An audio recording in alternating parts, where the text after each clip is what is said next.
Hello every one, ഞാൻ ഇന്ന് ചെയ്യുന്നത് ഒരു അടിപൊളി ഫ്രോക്കിൻ്റെ മിനിയേച്ചർ കട്ടിംഗ് ആണ്. ആദ്യം തന്നെ ക്ലോത്ത് രണ്ടായി മടക്കി കൊടുക്കുക. എന്നിട്ട് ബോഡി പാർട്ടിൻ്റെ ലെങ്ത് അനുസരിച്ച് മേൽഭാഗവും ഫോൾഡ് ചെയ്യുക. ഞാനിവിടെ നെക്ക് ലൈനും ആം ഹോളും ഒക്കെ മാർക്ക് ചെയ്ത് കൊടുത്തിട്ടുണ്ട്. അതൊന്ന് കട്ട് ചെയ്തെടുക്കാം. നിങ്ങളിത് ചെയ്യുമ്പോൾ നിങ്ങളുടെ കറക്റ്റ് മെഷർമെൻറ്റ് എടുത്തിട്ട് അതനുസരിച്ച് വേണം കൊടുക്കാനായിട്ട്.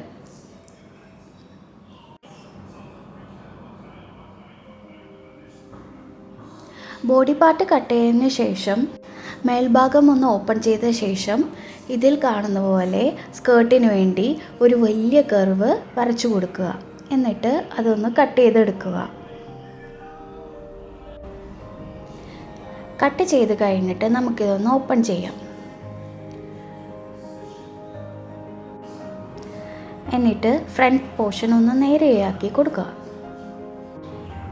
എന്നിട്ട് സ്കേർട്ടിൻ്റെ രണ്ട് സൈഡും ഇതിൽ കാണുന്ന പോലെ ഒന്ന് അറേഞ്ച് ചെയ്ത് വെക്കുക.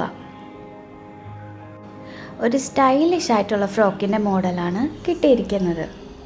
ഇതിലൊരു ലേസോ എന്തെങ്കിലും വെച്ച് ഒന്ന് ഡെക്കറേറ്റ് ചെയ്യാം. വളരെ എളുപ്പത്തിൽ ചെയ്തെടുക്കാൻ പറ്റുന്ന ഒരു അടിപൊളി മോഡലാണിത്. എൻ്റെ വീഡിയോ ഇഷ്ടമായെങ്കിൽ എന്നെ സപ്പോർട്ട് ചെയ്യണേ. Please subscribe to my channel. Thank U.